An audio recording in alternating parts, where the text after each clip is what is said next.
সতর্কমূলক কথা, এই ভিডিও দেওয়ার পর যদি কালিকারো মুখ দিয়ে পানি পড়ে তাইলে কিন্তু আমার দোষ নাই। এরপরে মা ভিডিও করছিলাম হইলো রোজার আগের দিন, কিন্তু আপলোড দিবার পারি নাই, কারণ রোজার ভিতর তো আর খাই দেয় ভিডিও আপলোড দেওয়া যাবে না। এর লিগে এতদিন পর আপলোড দিলাম।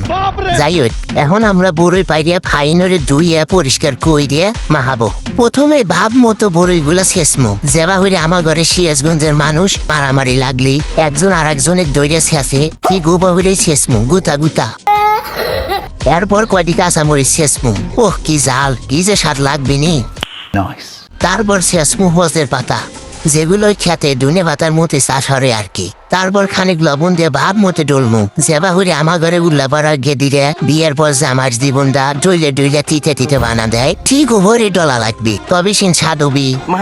তারপর খাওয়ার পালা। চড়ার ভিতর লিয়াছি খাইবেন, আমার ঘরে হাতে খাইবেন নিগে জয়েন হয়েছে হইলেও আমার ঘরে উল্লা পড়ার কিউট গেদি মিস চুমকি বেগম বিলাই। চড়ার ভিতর খাইবেন আছি কারণ এসব জিনিস মানুষের ভিতর খাওয়া যাবে লাই। মানুষের ভিতর খাইবে ললি একটাও পাবো না, সবাই লুটপাট করে খায়া শেষ করে দিবি। আমার ঘরে সিরাজগঞ্জের মানুষ আবার মানুষের জিনিস ভালোই খায়া দিবার পারে। ধন্যবাদ।